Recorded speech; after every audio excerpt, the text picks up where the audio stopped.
Guys, what it is your girl Cadillac. Yes, I'm Cadillac Dixon. I'm the Draw My Life Prison Wife. I'm the legally blind artist that is rapping and painting for justice. Hoping, girl, to see justice before all face to black. Yes, it's your girl Cadillac. Anyways, I told y'all I was going to bring this story to you guys when I get home, and I just want to listen to it with you so that this can spread the message about wrongful convictions, right? So it's not just Mr. Marcello Jackson. It is somebody else claiming that they have a wrongful conviction. And I believe, whether wrongful or not, I believe they should be heard out. Because how could you ever discover if somebody's wrongfully convicted if you won't listen to their story? So let's listen to this man's story. Okay, so here it is, brought to you by Hip Hop Uncensored. We're going to be reviewing their video. It is devastating news just leaked about Master P's brother C murder. Now, when I heard that, girl, I was like, holding my breath. I'm like, oh, is he, like, the way they worded that, like, girl. But okay, let's listen to this. Okay.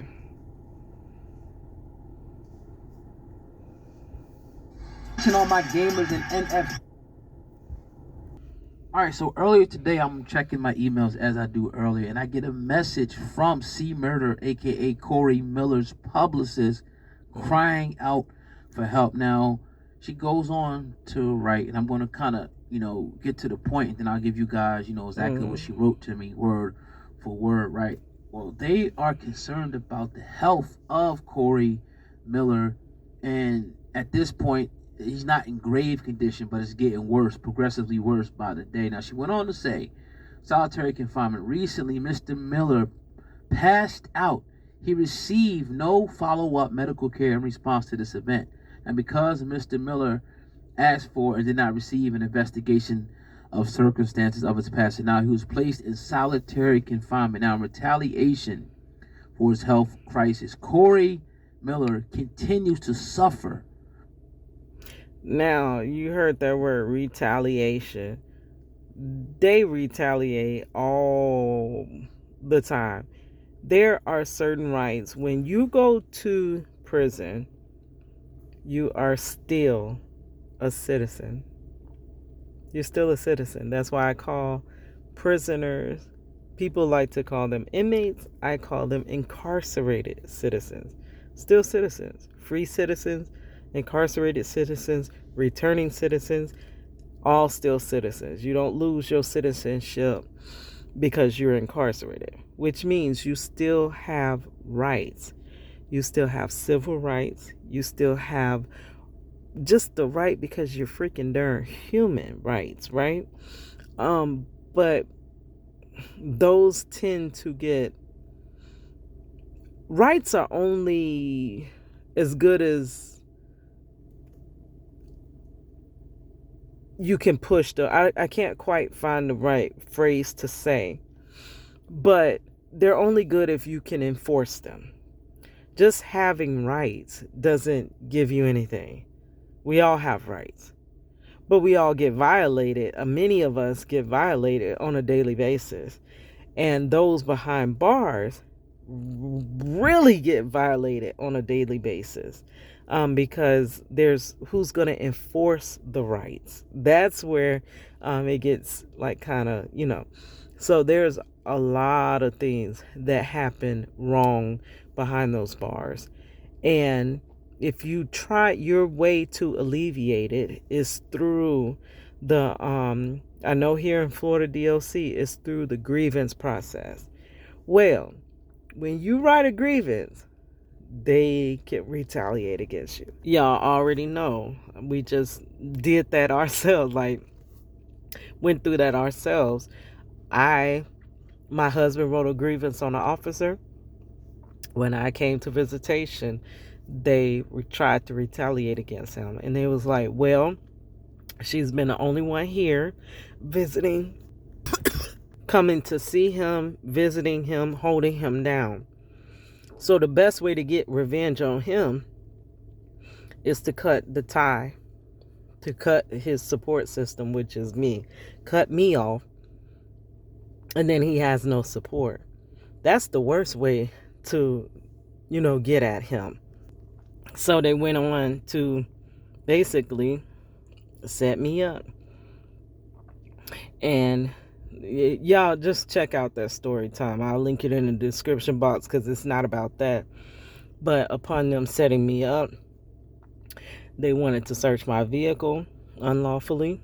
I refused. And because I refused, they terminated our visits. We raised our child together through prison visits. That was all we had. That was our lifeline. And they, that quick, cut it off and laughed as I went off. Drove off crying.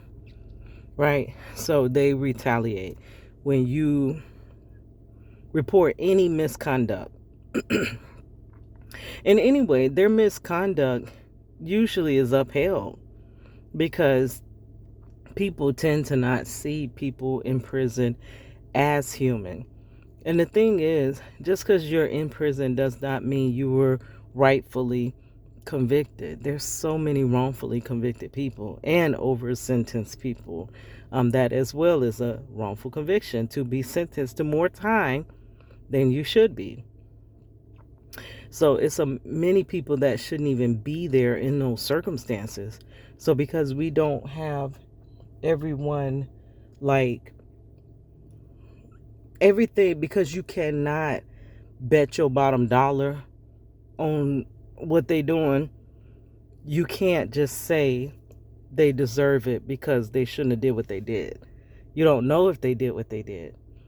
A conviction does not mean that is the right person that did whatever crime. That just means that they closed the case saying that it was that party. But as you will see in C. Murder's case and also in Marcello's case, when things arise that bring up reasonable doubt, because you're not supposed to come to a conviction of guilty if there's reasonable doubt. Okay, that would alleviate a lot of wrongful convictions, but they don't do that. That's the way it's laid out, all nice and pretty, but they don't necessarily play out the court case in the way that it should be. They cut too many corners. They make too many shortcuts. They jump to too many conclusions. They decide it's one person and they stay on that one person. They take out too many puzzle pieces. They hide stuff. They add stuff. They suppress. So when you're doing all of that, I have a saying: the truth needs no manipulation. The truth is as is. You don't need to touch it. You don't need to do nothing to it. You don't need to doctor it. You don't need to rephrase it. The truth is the truth. But they do too much to it. And when you tamper with certain things, like it's almost like a math problem. If you change one variable, you come to a different answer. They're changing too many variables and getting the answers that they desire. So that's how I believe. I feel like just hear him out. Hear his evidence. If he is if he's rightfully convicted, hear him out and then just exclude that. Now we can check that off. We heard that issue and we could take that off the table. Sir, you're still rightfully in prison. But the thing is, when you bring up justifiable things that should be heard, they refuse to hear them. Why are you refusing to hear this stuff? That's because some corner, something's been cut, something's been added, something's been taken out, something just ain't right, because the truth needs no manipulation. With chronic dental issues that have led to significant weight loss and has been denied, his much needed thyroid medications because of the state of Louisiana says they cannot obtain certain medications. Now, he's also on another hunger strike, right? Because conditions in Allen Hunt Correctional Center have not improved. Mr. Miller is engaging in a hunger strike that began on February the 23rd of 20. Oh, I commend him. A hunger strike. Yes. We need attention to the ways these systems are being run. They're not humane. I'm telling you.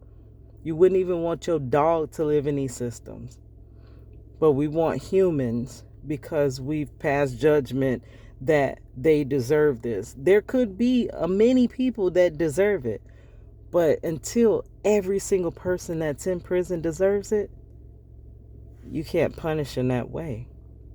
Because you could be that one person that does not deserve it. But you're living in that conditions as if you did do, what they claim you did. 23. That's a week ago now, right? Now, to bring awareness to his and all inmates' neglect, abuse at the hands of the Louisiana penal system. Not just Louisiana. Right, let me go Florida back to DOC, the top. This is all over what they wrote, America the first DOCs. paragraph. On behalf of the Miller family, it's an ongoing campaign to have justice served. Lisa Jackson, publicist of C. Murder, and Stephen Johnson, manager for Corey Miller C. Murder, are requesting the release of information to the public about Corey and his current situation at Allen Hunt Correctional Center. We are asking Kim Kardashian, right, as the prison reform legal team represent Mr. Miller to help bring. I wish I could call on Kim Kardashian or someone like that, but we ain't got no resources. I've been fighting this battle for Mr. Marcello, hashtag free Marcello, for 21 years now. I ain't got a resource. I can't call on no Kim Kardashian, right? But the thing is that even if they start bringing his story out, are people going to listen and believe it? Because I don't know, possibly they will, because when it comes through, the poster child Kim Kardashian, people jump on board at that point. But just him getting his story out, because like now I'm putting my story out about my husband being wrongfully convicted, excessively sentenced, and especially when I do it through my short shelf, where a lot of people are watching, I get nothing but judgment. I get nothing but, oh, ain't no way. Oh, he had to. And if I do talk about injustice, they're like, yeah, whatever. He shouldn't have did what he did. So it justifies every mistreatment because he shouldn't have did what he did. But he didn't even do it. Like, you're not even listening to that piece. If he didn't do it, okay, so we get it. If he did it, he deserves it. But if he didn't do it, does he deserve it? And you're still telling me, yes, he deserves it. How does that make sense? He deserves it if he did it, and he deserves it if he did it? Immediate public awareness to Corey's entire situation, wrongful conviction from the state of Louisiana, the state of Louisiana suppression of evidence, inhumane treatment conditions in prisons, and his health. It is imperative now, more than ever, that a quick strategic move is made, as his health has significantly declined due to the prison system inhumane conditions. And he is not getting proper medical treatment. Fortunately. And while we on that note, I got a video about Beat the Heat Challenge where we were challenging Florida lawmakers to do 5 minutes in a Florida DOC simulated cell. There is no AC. The water, it's a whole bunch of stuff that make it inhumane. But in Florida, and I'm sure in Louisiana, I don't know if they have AC or not, but Florida don't. It is hot. It is sweltering hot. And people are dying of heat stroke or getting sick from heat stroke just from the weather. And we have more hot months than cool months.